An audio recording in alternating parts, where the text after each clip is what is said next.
Start your tape right now, because I'm about to tell you the truth. And F you if you can't handle the truth. Ladies and gentlemen, welcome back to Unwoke Thoughts. We've got a great show for you today. Big show. Yes, big show. We have a lot to talk about.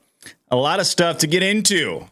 Lots of stuff in an attempt to make Kamala Harris seem cool. They are trying to make Kamala Harris look cool with her awkward laugh, her ditzy persona, her many faux pas, and of course the past promiscuity. The corporate press is really trying to label her cool, and by doing this, they are labeling her a brat in order to appeal to younger voters who listen to a certain extremely popular pop singer with a very specific aesthetic, and are described as women who are, quote, a little messy, make mistakes, but who like to party. Yes, they are attempting to turn cringe into cool. Similar to how, let's say, Alchemist attempted to turn iron into gold, something like that. Were they ever successful? I don't believe so. I wonder if the media will be. I sure hope not. Joe Biden has emerged from his cave in Delaware to grace us all with his presence. Yes, very exciting. Are you excited? I'm excited, and I know you are too. But Joe Biden was asked about why he dropped out of the race. And it really seems like he may be entirely unaware that he's no longer on the Democratic ticket as the nominee. The Democrat ticket as the nominee. When he was asked this, he looked at the reporter and I quote, he said, "What? What?" That was the quote. Yes, that was the quote. I'll show you. An elderly Trump supporter is in critical condition after being run over due to his violent action of, wait for it, this Trump supporter was engaged in a very violent action of putting up a Trump sign in his yard. Yes, that's actually what happened. That's not hyperbole. And I will read you the police report here in a bit. The Capitol building is being fenced off for the arrival of Benjamin Netanyahu, and Speaker of the House, Mike Johnson, is threatening to arrest anyone who disrupts his address to Congress later, which is very interesting because it seems like the best way to get Congress to act is to involve Israel in something. It's really what it seems like, okay? I'm just making a simple observation, all right? That's all. Very, very interesting. But I may have spread some misinformation about the death of Jimmy Carter yesterday when I shared a statement that was being posted by many other large accounts. What happened was I read a part of the first paragraph of the statement. There was a statement about his death. It was like, I don't know, maybe 4 or 5 paragraphs long. I read a part of the first paragraph, and then I shared it. But if I had read further down, I definitely would have known it wasn't real. Definitely. I would have had some questions, okay? So we'll check that out.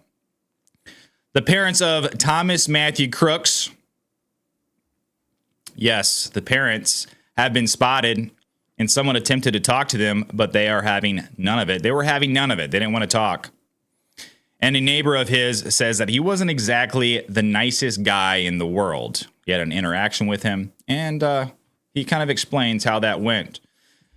And the last thing we're going to talk about, a video of a geyser in Yellowstone National Park is going viral because of how massive it is, or was. It was not something that was normal, because when it went off, it sent people running for their lives. It's pretty amazing. But before we get into the show, guys, I want to remind you to leave a like on this video. That really helps me out a lot, and it gets me shown in more feeds, so I would really appreciate that. Thank you. But let's go ahead and get into the show, ladies and gentlemen. The media is continuing to label, once again, can't talk, label Kamala Harris as a brat. And this might seem like a bad thing, but they're doing this in a very specific way for a very specific reason, to appeal to Gen Z and younger voters who are fans. This is a big, big pop star. Her name is Charlie XCX. I don't know much about her, but apparently she's very big with the Gen Zers, the young people. And Kamala Harris, they say, is having a brat girl summer. Yeah, she's having a brat girl summer. Listen to this. This is CNN. Democratic nominee. And let me tell you why this is such a big deal. Charlie XCX has a huge young following. She's very much immersed in internet culture. And what the Biden campaign couldn't do and was struggling with doing was getting Gen Z support. Well, now Kamala Harris has complete Gen Z attention, and she has really embraced this. Now, for all you who are wondering what BRAT means, well, Charlie XCX, she says it's a girl who likes to party, is just herself, you know, makes mistakes, but is really just her true self. So Gen Z has embraced this. They're all wearing green. It's a brat summer. It's an aesthetic. It's a mood. It's a brat summer. It's an aesthetic. It's a mood. And the Kamala Harris campaign is 100% okay with this. This is what they're okay with being viewed as, being a brat, you know, a girl who, you know, she makes mistakes. She's a little bit, you know, a little bit weird, but, you know, she's just being herself. She's just being who she is. So it seems like they're trying to twist the minds of these young people to think like, listen, this would be a good idea to have someone in office. It'd be cool. It'd be trendy to elect someone with an airhead into the White House. That's what they seem like they're trying to do. They don't really care, of course, how they get into the Oval Office. They just want to get in there. So I really hope this doesn't work. It's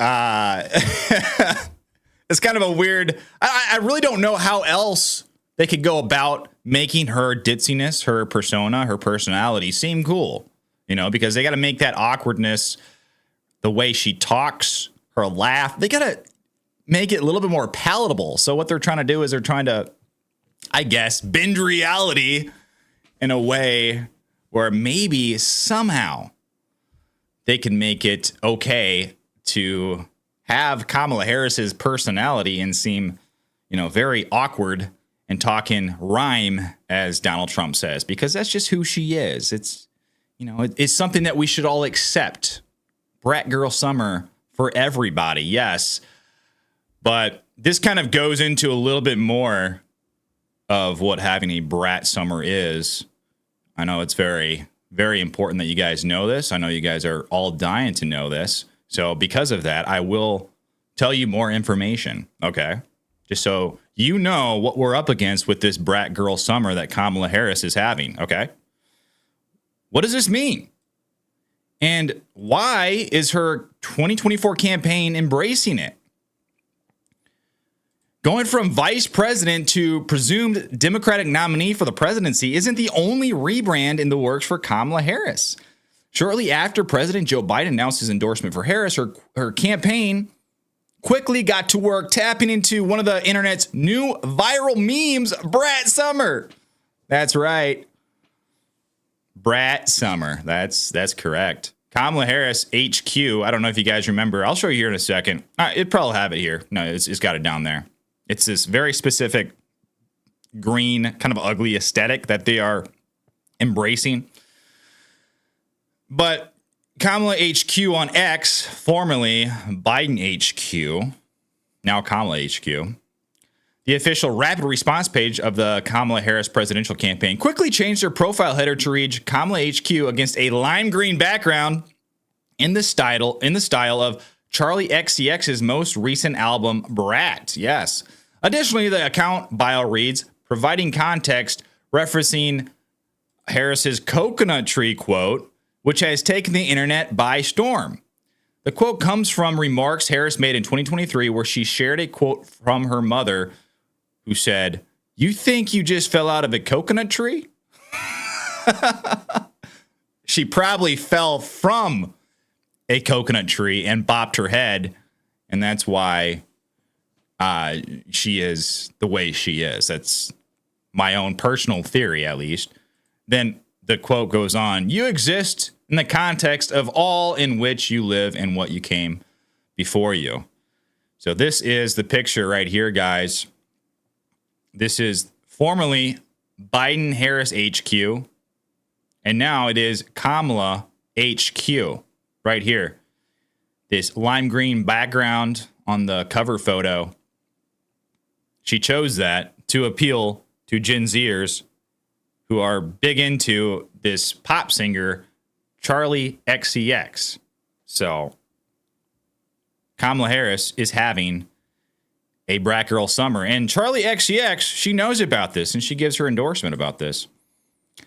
Biden isn't the only person getting behind Harris's presidential campaign. The former California prosecutor also gained the support of the mastermind behind Brat Summer herself. Yeah, right. She's a mastermind. Yeah, she's not the mastermind. I guarantee you some corporation is the mastermind behind Brat Summer, not Charlie XCX. She just goes on stage and jumps around and lip syncs to music. I can almost guarantee you that. But she tweeted this out. Charlie XCX tweeted, Kamala is brat. So, ladies and gentlemen, Kamala Harris is brat, and Kamala Harris is having a brat girl summer. And, we just need to embrace it, guys. We just need to embrace the coolness of Kamala Harris. Very important that we do so. It's inevitable, right? But, what else is kind of crazy here? Kamala HQ has officially made a Truth Social account. Yes, her campaign has an account on Donald Trump's Truth Social. That's correct. Right here. And it's kind of interesting because the cover photo is different on Truth Social. Where is the green background? It's not here. It's a white background with "Let's win this." The other one, I believe, was a green background with Kamala HQ. So, yes, officially, Kamala Harris is leveraging Truth Social to try to gain support. Hold on a second, ladies and gentlemen. Give me 1 second. I was just logged out of Twitter.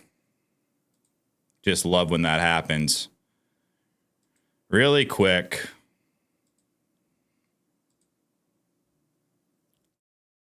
All right, here we go. I'm logged back into Twitter. Let's see if this works. Okay, I'm logged back into Twitter, but I have a new background now. It looks like. But Kamala Harris, let's get this back on the tracks. Kamala Harris is receiving endorsements from a lot of people. It is starting to look like Kamala Harris will be the nominee for the Democrat Party. She's received lots of endorsements. She's received a lot of pledged delegates. I think it's important to delineate between actual in-stone delegates. She's received all the delegates she needs as pledges to receive the Democrat nominee. But some very powerful Democrats are getting behind her. Chuck Schumer and Hakeem Jeffries have officially endorsed Kamala Harris for president. And Chuck Schumer says that she has done an impressive job securing delegates. Listen. Has she done so in quick order? Vice President Harris has done a truly impressive job securing the majority of delegates needed to win the Democratic Party's nomination to be our next president of the United States. The vast majority of my senators quickly and enthusiastically endorsed her. So now that the process has played out, from the grassroots bottom up, we are here today to throw our support behind Vice President Kamala Harris. No clap.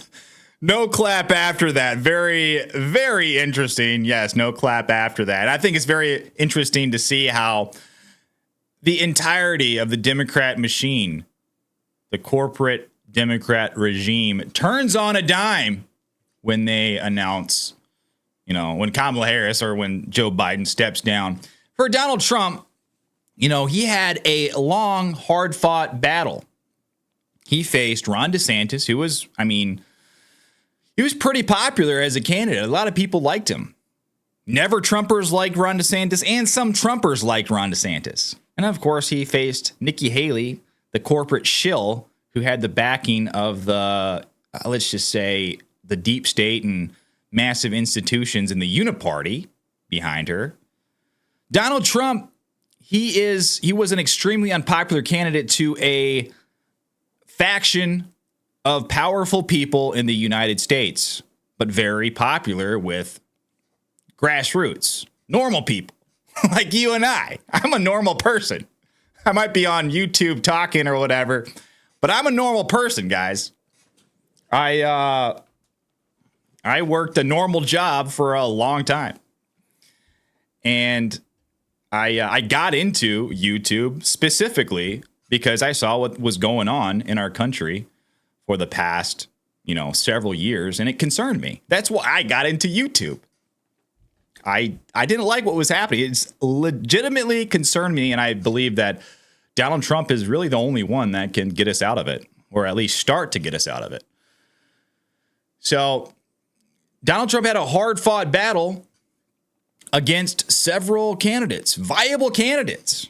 Nikki Haley, while she was extremely unpopular with normal people, had the backing of massive corporations, the Uniparty, the deep state. She's a viable candidate, even though we all dislike her very, very much. Ron DeSantis, he was like, Trump light, Donald Trump light. Some Trumpers liked him. Anti-Trumpers liked him. And he fought off Ron DeSantis. And he emerged victorious. That's not what happens with the Democrat Party. Biden steps down, and they literally, after having a primary, going through the entire primary process, Biden is selected as the nominee for the Democrat Party through the primary process.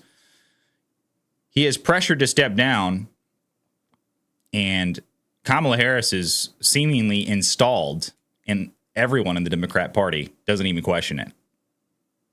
They all turn on a dime. The monstrosity, the machine, all of a sudden chants in unison. Harris, Harris, Harris. Brat girl summer, brat girl summer. So it's very incredible to see.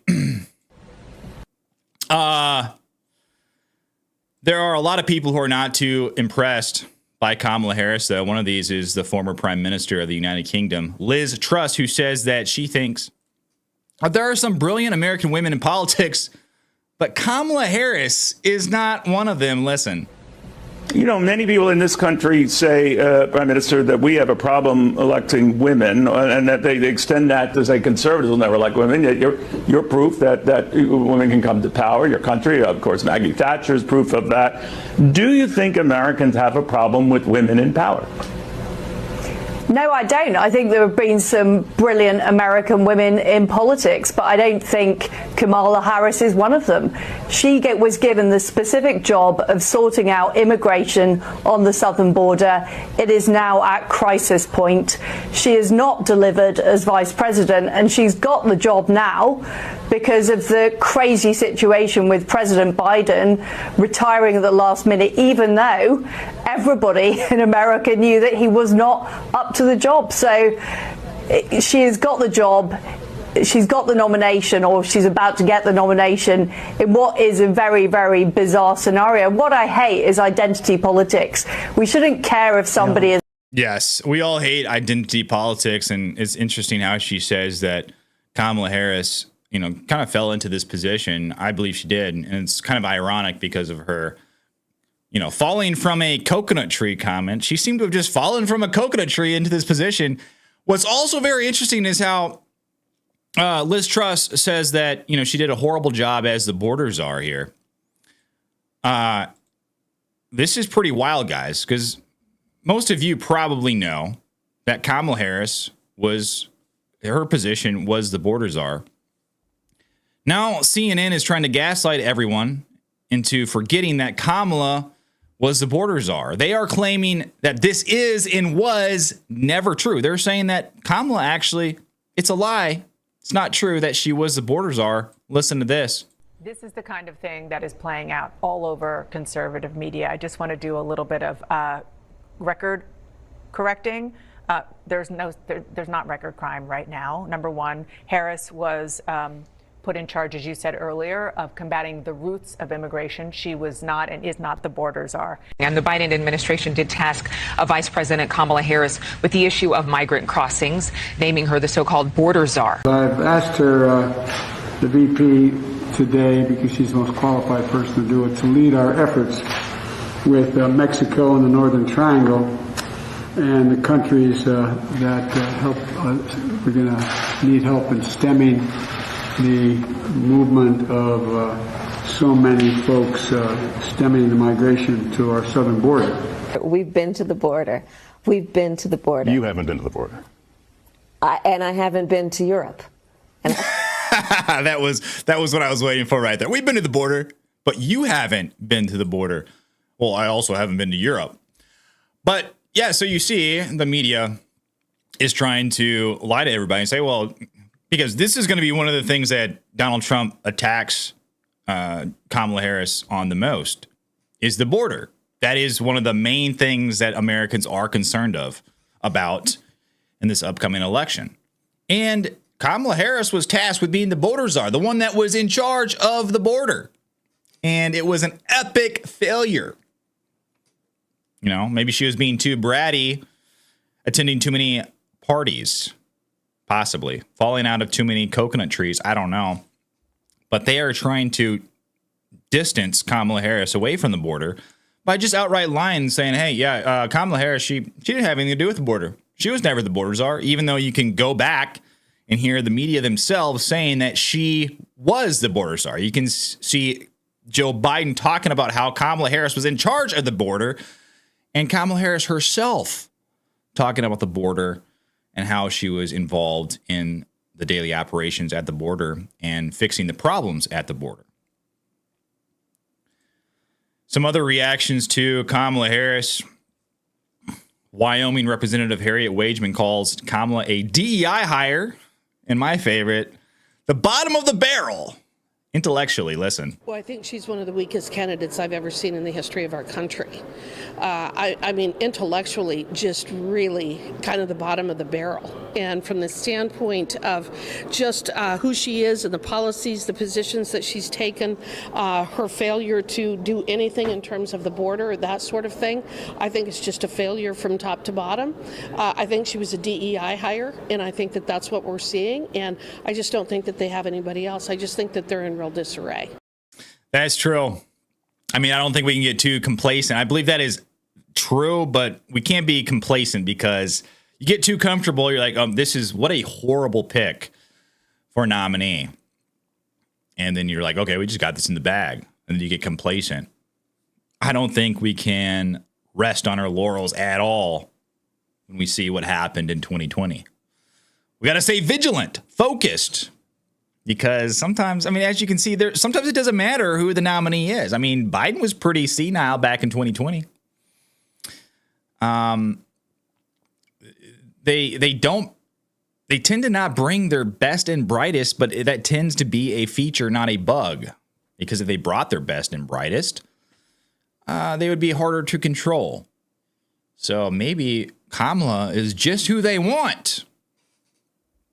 Because, you know, they got the whole backing, the monstrosity media machine behind Kamala Harris, except for maybe one outlet. What Donald Trump has and the right has is maybe one outlet, Fox News, and independent media like myself. So it's hard to say. I still believe it's David versus Goliath because the media machine is heavily funded. The corporate press is heavily funded. Independent media, you know, it's a little bit more atomized. But in my opinion, it's more legitimate. Tells the truth more.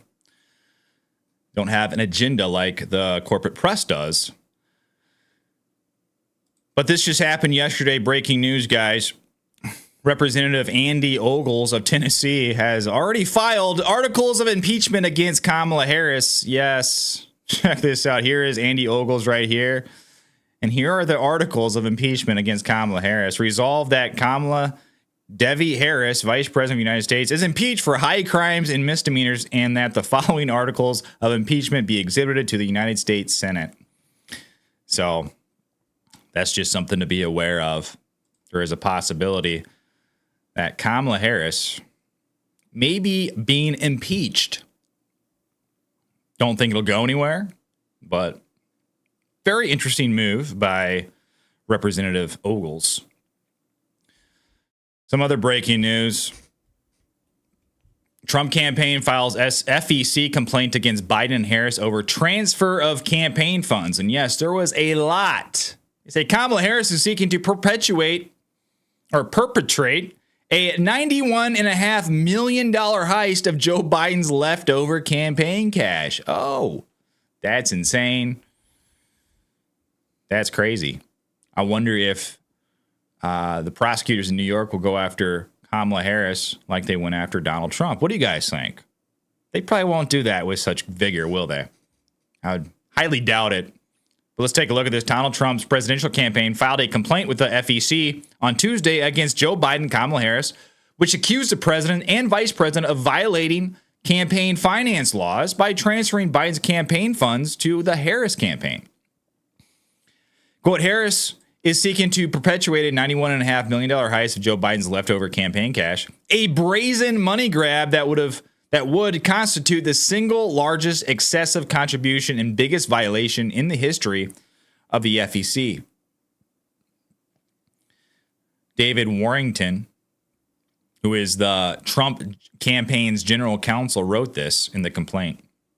He also said that Biden and Harris were flagrantly violating the act by making and receiving an excessive contribution of nearly $100 million and for filing fraudulent forms with the commission purporting to repurpose one candidate's principal campaign committee for the use of another candidate. Warren continued, to date, Biden for president has provided no indication that it will return or redesignate all of its general election contributions. Thus, each and every general election contribution received by Biden for president is an excessive contribution. In essence, he argued that Harris is not the Democrats' official nominee yet. Thus, Biden cannot keep the general election funds he received if he is no longer a general election candidate. So, the Trump campaign looks to be filing some lawsuits of their own, and so they should. Donald Trump, he faced some very frivolous lawsuits and, criminal trials over supposedly campaign violations himself. For what? Paying apparently $300,000 to Stormy Daniels. That was like a campaign violation. So it'd be interesting to see how prosecutors go after Kamala Harris for something like this. $91.5 million seems a little bit more serious, right? But no doubt we will see nothing come of this. But I guess we have to wait and see. President Joe Biden is alive. That's right, Jack. Surprise, Jack. I'm alive. Surprise. President Joe Biden is seen in public for the first time in nearly a week.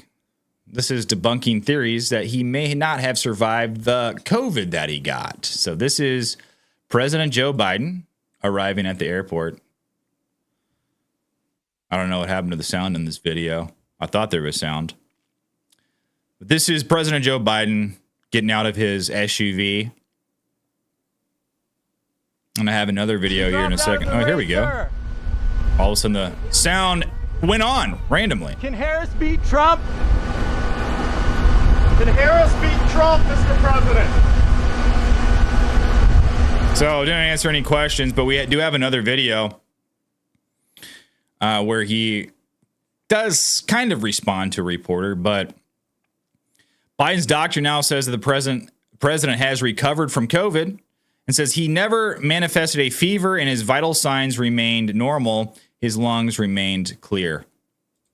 So, I guess Joe Biden is strong and healthy, but not healthy enough for the campaign trail, I guess. But when asked about why he dropped out of the race, Biden looks confused. Doesn't really look like he knows that he actually dropped out of the race. He's like, wait, what? I'm not the Democrat nominee anymore? What? Watch. Why did you drop out, Mr. President? Why did you drop out of the election? Was it a difficult decision to make? He looks confused, like, I didn't drop out, bucko. What are you talking about? I didn't drop. So, very incredible, Joe Biden. Why did you drop out of the election? Was it a difficult decision to make? You're trying to trick me, but you're not gonna trick me. So, yeah, that's great stuff, Joe Biden. I wonder if they're gonna tell him. They better tell him soon, because Joe Biden is set to address the nation this evening at 8 p.m. Eastern time, 7 p.m.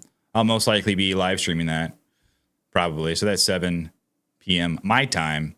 Oh, and by the way, Chris Wray, FBI director, is testifying before Congress today, the Judiciary Committee, I believe, and I will be live streaming that following this live stream. So it should redirect everybody from this live stream directly over to that one, which is set to start at 9 a.m.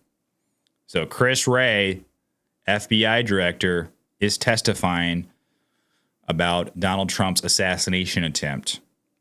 Don't have high hopes for any of his answers, but I will be covering it nonetheless.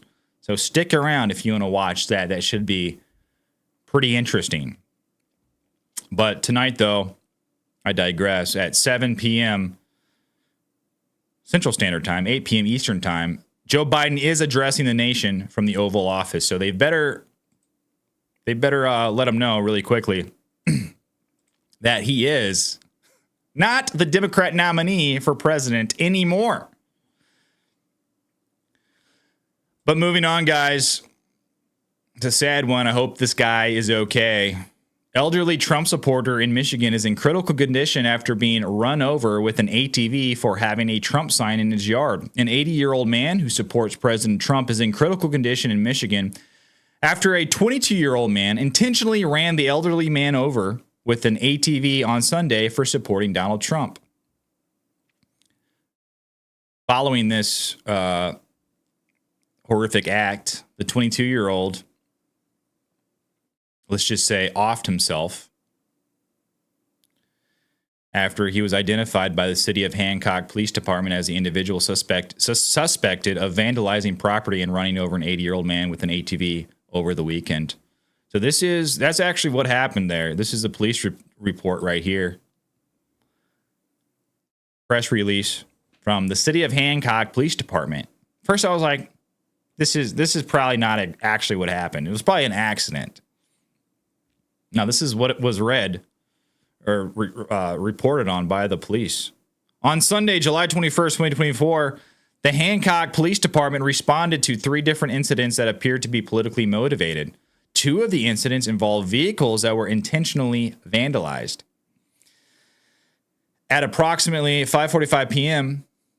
in the 1600 block of Anthony Street, the same subject driving an ATV, allegedly with intention to do harm, drove into the resident's yard, running over an 80-year-old man who was posting a political sign in his yard. So this man was posting a Trump sign.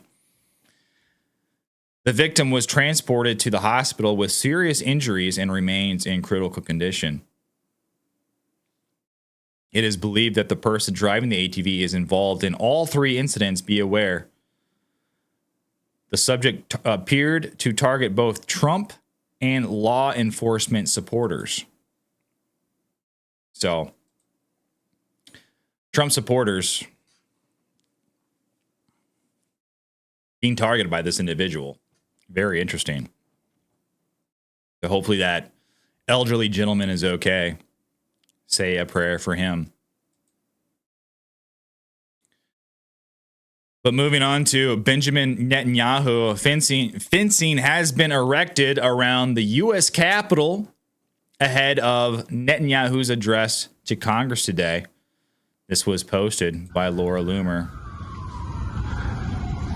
The non-scalable fencing. Now that I look at it, it probably can be scaled. Probably not very, I mean, what is that? 6 foot tall fencing? Not that hard. But this is ahead of Benjamin Netanyahu's address to Congress later today, where not very popular with a lot of, I think specifically leftists. There have been a lot of protests. I'm sure you guys have read about those or watched videos of the protests in the colleges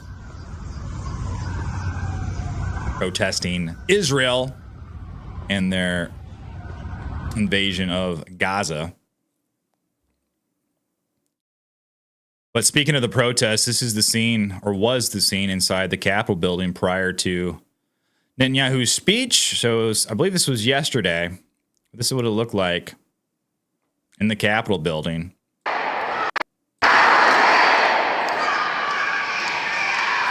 Kind of wonder why this isn't labeled a insurrection. Yes. Leftists, they're able to invade the Capitol building, yell and scream. Nobody cares.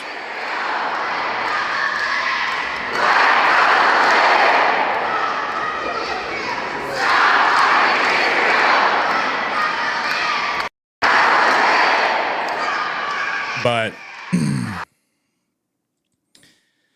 Speaker Mike Johnson is very ready for Netanyahu's address tonight.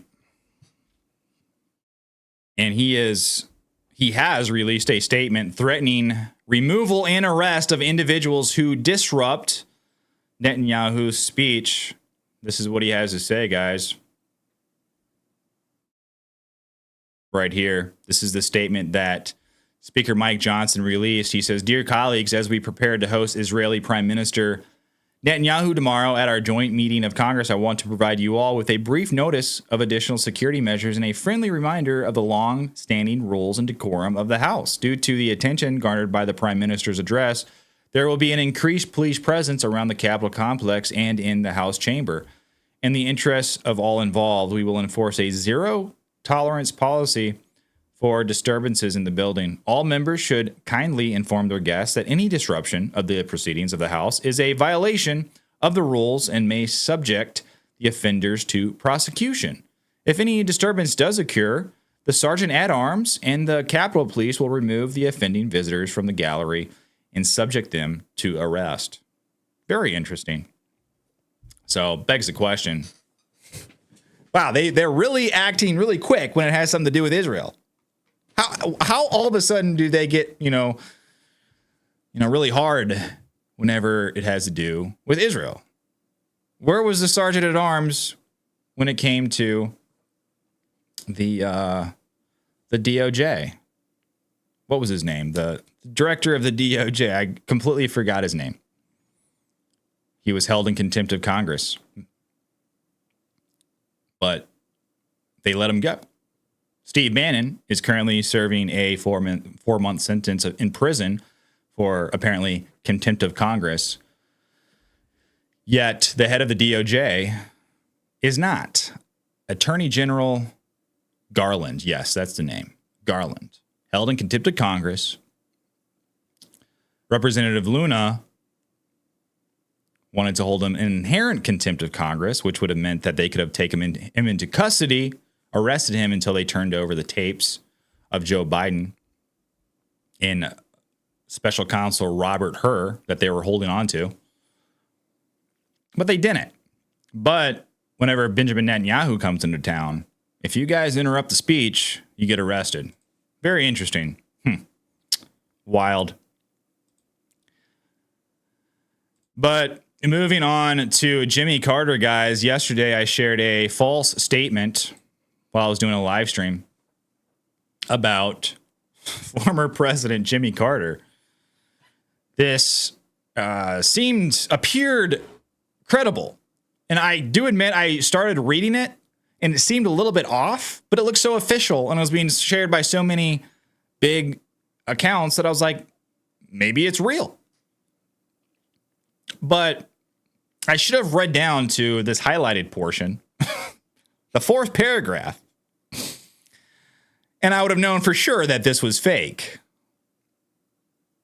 I mean, it started off, there was some language that was a little bit odd, but I overlooked it.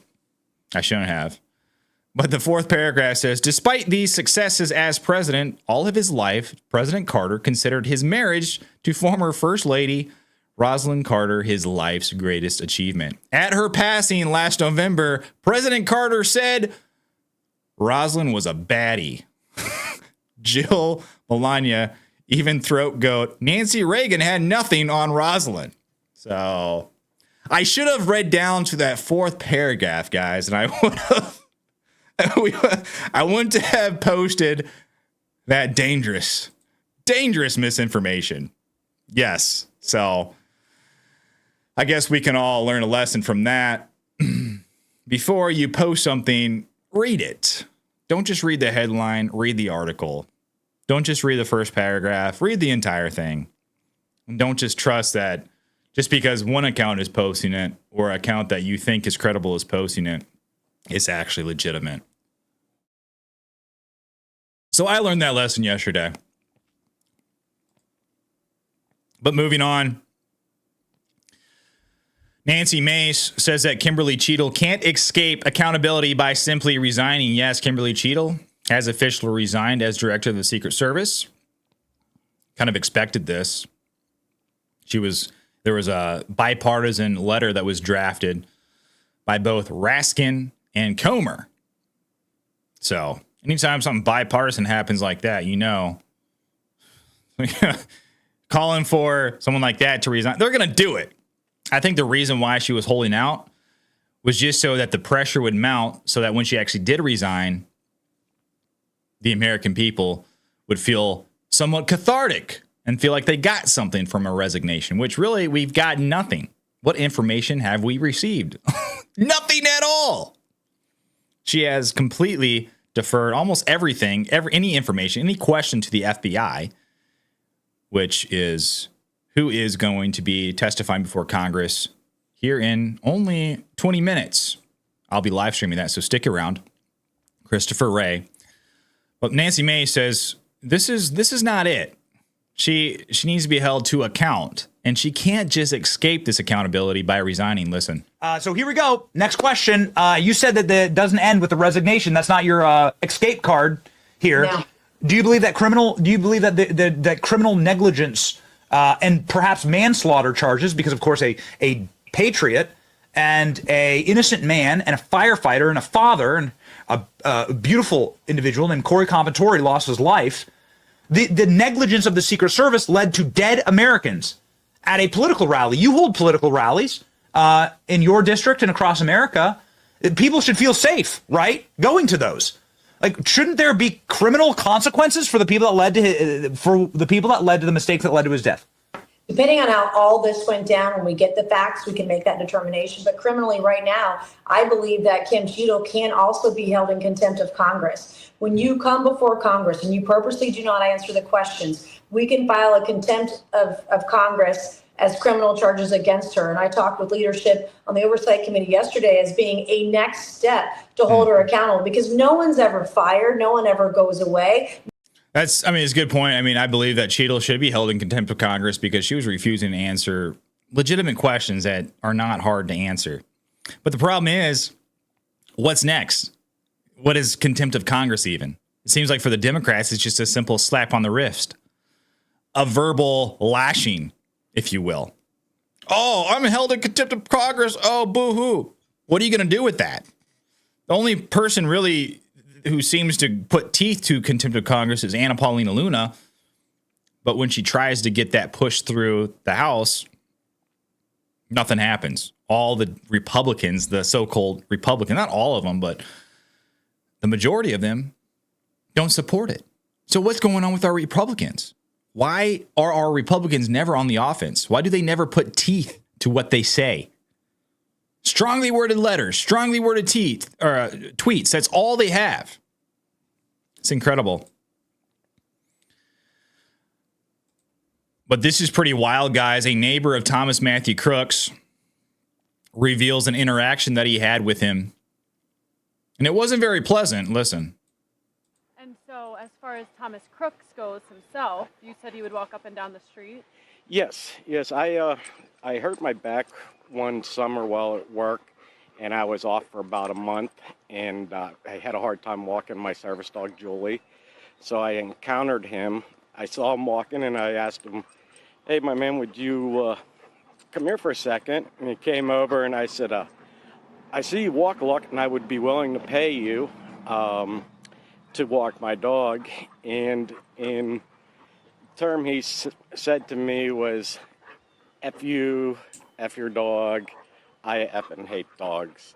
So I just basically said, "Well, thank you for your time," and turned around and walked back in. So yeah, a big red flag when someone says F you, but a even bigger red flag is when someone says F your dog. I mean, come on. If you don't like dogs, there is something wrong with you. I love dogs, guys.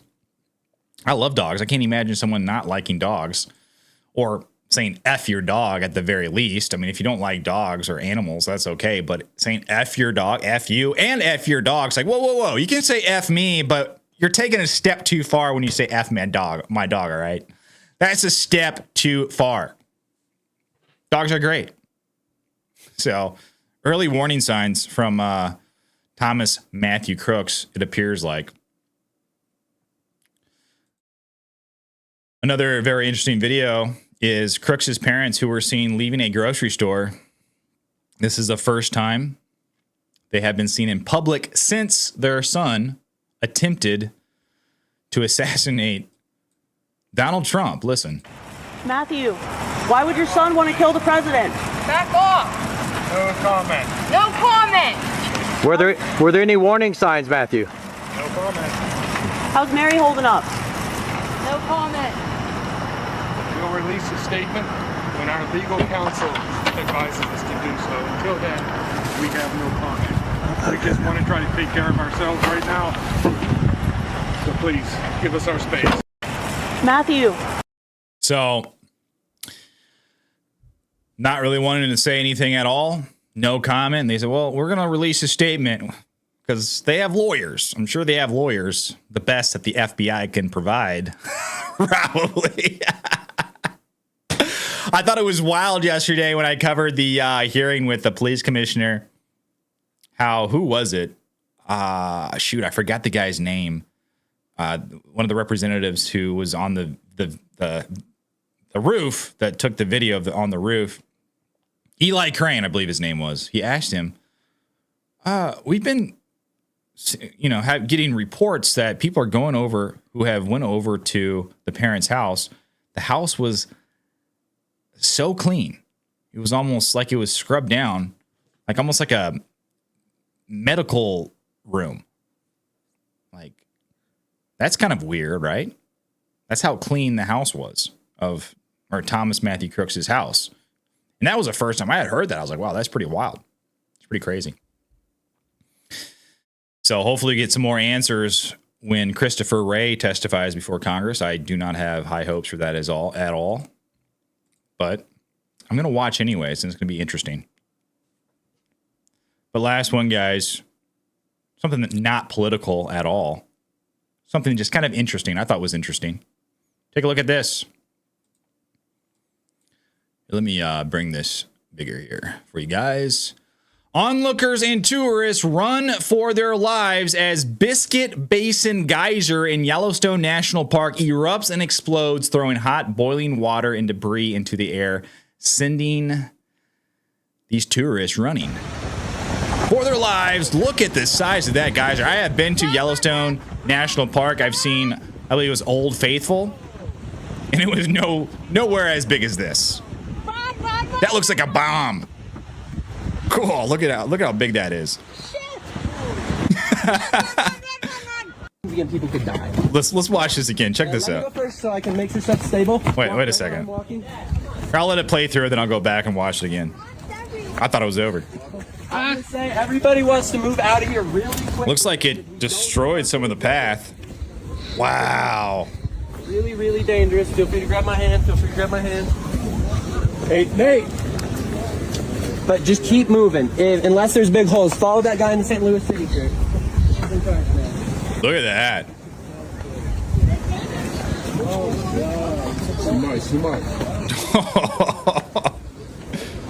That's insane. God, I'm shaking. I'd be kind of scared to walk around there because now everywhere you walk, you're like, is the ground just going to explode underneath me? What's going on here? But look at this. Look at the size of that geyser. Absolutely insane. But ladies and gentlemen, that is the show for today. Thank you for watching. We're about to go live for the Christopher Wray hearing. If you stick around here, it should redirect you directly to that live stream that starts at 9 o'clock. But let's get to the chat just for a second. We have a super chat from Mookingberg. They say, I'd have respected them more if they'd run a proper primary and let RFK Jr., Dean Phillips, and Mariana run. Thank you for joining the national conversation. Hey, thank you. Yes, they should have let him run. I agree with you on that. But of course, he was too much of a threat to the Democrats. Who else we got in the chat, ladies and gentlemen? I'm going to take a couple chats. So I'm going to hop off here and start the other live stream with Christopher Wray. We got Michelle C in the chat. Thank you for modding, Michelle. Doing a fantastic job as always. Thanks, Michelle. Mama Bear says parts of Yellowstone are dangerous because of gases. People have died. I believe it. Just watching that video, that's wild. That's wild how big that geyser is. I've never seen one that big. I went there when I was a kid, and I saw Old Faithful, which I thought was pretty sweet. I thought that was pretty big. Yuck Food Tube says Yellowstone smells. Yeah, it smells like sulfur, right? From what I recall. It smells kind of like sulfur.